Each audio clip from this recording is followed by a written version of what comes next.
Times news channel देख रहे आप सभी दर्शकों का बहुत बहुत स्वागत है। मैं हूं रमनदीप कौर। इस वक्त की बड़ी खबर आ रही है प्रयागराज से। क्या है पूरा मामला, देखने के लिए बने रहिए हमारे साथ। संगम नगरी प्रयागराज, जहां शहीदों को याद करने और उनको सम्मान दिलाने के लिए अक्सर केंद्र रहा है, तो वहीं अब लियाकत अली मेमोरियल सोसाइटी के सचिव आरिफ इकबाल ने मौलाना काजी लियाकत अली को भारत रत्न देने की मांग उठाई है। और ये मुहिम उन्होंने लगातार 2008 से छेड़ रखी है और उन्होंने इस मांग को जारी रखते हुए पहले भी पूर्व प्राइम मिनिस्टर मनमोहन सिंह और अब पीएम मोदी को पत्र लिखकर भारत रत्न देने की मांग की है।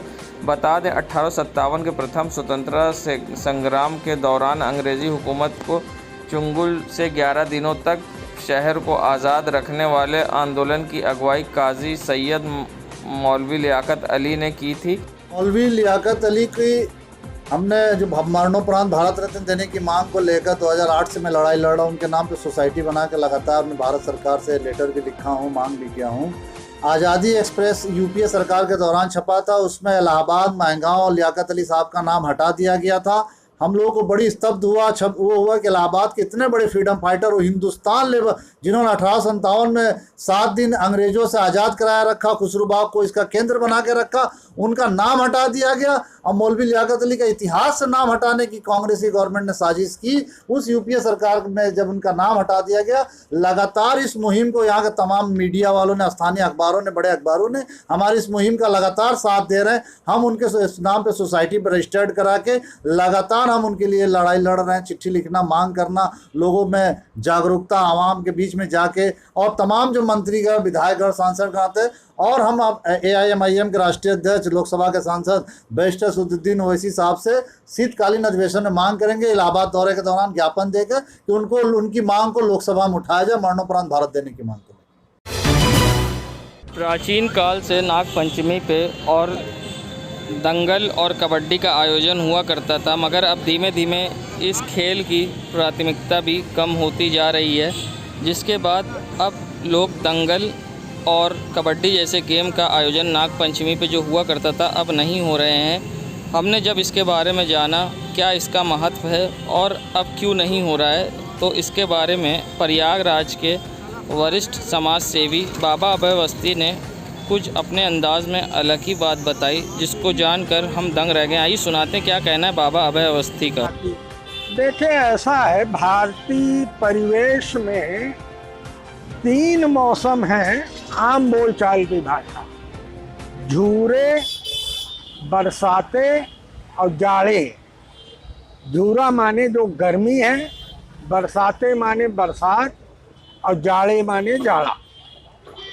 झूरे के अंदर जो है ये माना जाता है कि जमीन, प्रकृति, मट्टी, मानव शरीर, वृक्ष, पक्षी सब झुरा जाते हैं।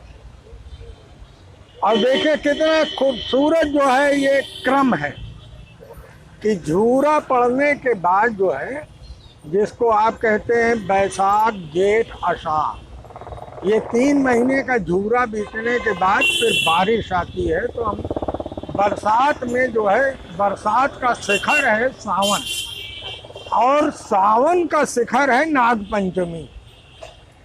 अब आइए यहाँ पर नाग पंचमी के करीब जब हम सावन के शिखर पे पहुँचते हैं, तो जो मट्टी है, ये जो है खूब जो है मुलायम हो जाती है, सॉफ्ट हो जाती है। और दूसरा, मानव का ये मेरा अनुभव है, जितने कसरती पहलवान हैं वो गर्मी में अपना जो है कसरत हल्का करते थे।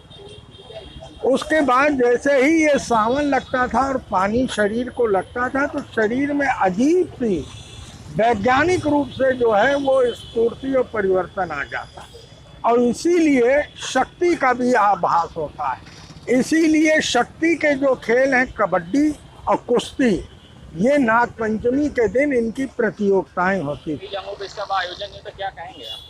देखिए, पहले मान्यता थी कि राजा महाराजा और जो हमारे तालुकादार वगैरह होते थे, ये अपने अपने इलाके में मट्टी के अखाड़े बनवाते थे, पहलवानों को संरक्षित करते थे, पोषित करते थे।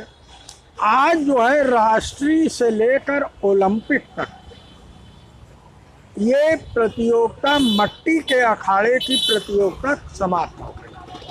अब वो एस्ट्रो टर्फ पे गद्दों पर प्रतियोगिता होती है। तो अब उन जिस खेल की प्रतियोगिता का जो है शिखर परिणाम ना रह गया हो, तो उन परंपरागत खेलों का जो है वो अब मट्टी पर कबड्डी नहीं हो रही है, कबड्डी भी जो है एस्ट्रो टर्फ पे हो रही है। तो ये जो आपके जो हमारे मौलिक जो हमारे तरीके से वो धीरे धीरे समाप्त होते जाते हैं। लेकिन अखाड़ों की पूजा आज भी बदस्तूर, जो भी अखाड़े बचे हैं, 4-5 अखाड़े इलाहाबाद में बचे हैं, वहाँ पर आज लंगोट पहन के पहलवान लोग अपना जो है ताल ओल ठोंक के मुग्दर उग्दर बांध के, और वहाँ पर अगर हिंदू अखाड़ा है तो वहाँ पे हनुमान जी होंगे, उनकी पूजा आरती होगी। मट्टी में घी, अखाड़े की मट्टी में आज के दिन घी पिलाया जाता है, दही पिलाया जाता है। जो हमारे मुस्लिम पहलवानों के अखाड़े हैं वहाँ पे भी रियाज बदस्तूर होता है, उसकी मट्टी को जो है लगाया जाता है। ऐसी हमारी मान्यता है। संगम नगरी प्रयागराज बाढ़ पीड़ित इलाके करैली में आज कांग्रेस कमेटी के पदाधिकारियों के साथ पूर्व प्रदेश सचिव एवं प्रदेश सचिव इलाहाबाद प्रभारी राघवेंद्र प्रताप सिंह ने करैली के गड्ढा कॉलोनी, गौस नगर आदि बाढ़ प्रभावित क्षेत्रों में जाकर लोगों को राहत सामग्री बांटने का काम किया। साथ ही इस मौके पर नफीस अनवर नगर अध्यक्ष कांग्रेस भी मौजूद रहे और साथ ही अल्पसंख्यक कांग्रेस के नगर अध्यक्ष अरशद अली भी मौजूद। जहां पानी अब घटने लगा है तो वहीं कांग्रेसियों ने पैदल जाके घुटनों तक पानी भरे में पैदल चलकर लोगों तक राहत सामग्री पहुंचाई और लोगों को खाने का सामान पहुंचाया और बीजेपी सरकार पर भी निशाना साधा। संगम नगरी प्रयागराज के अटाले क्षेत्र का नज़ारा, जहां आप देख सकते हैं किस तरह से यहां अंधेरा पसरा हुआ है और यहां की स्ट्रीट लाइट भी अब सिर्फ शोपीस बनकर लगी हुई हैं। और जब हमने यहां के लोगों से बात की तो उनका कहना था कि यहां पर स्ट्रीट लाइट काफ़ी दिनों से नहीं जल रही और ना ही कोई इसको देखने वाला है। इसकी शिकायत कई बार कर चुके हैं नगर निगम के कर्मचारियों से भी और स्थानीय पार्षद से भी, मगर इस पर कोई सुध लेने वाला है, ना ही कोई सुनवाई होती है और ना ही किसी तरह से समस्या का हल। आइए सुनाते हैं क्या कहना है। ये स्ट्रीट लाइट है, कम से कम आज ये 2 महीने तक खराब है। लाइट नगर निगम में कर्मचारियों से कई बात की गई है, आज कल चल रहा है। तो स्थानीय पार्षद वगैरह ये सब लोग कोई नहीं। देश दुनिया की खबरों के लिए world media times news channel को सब्सक्राइब करें।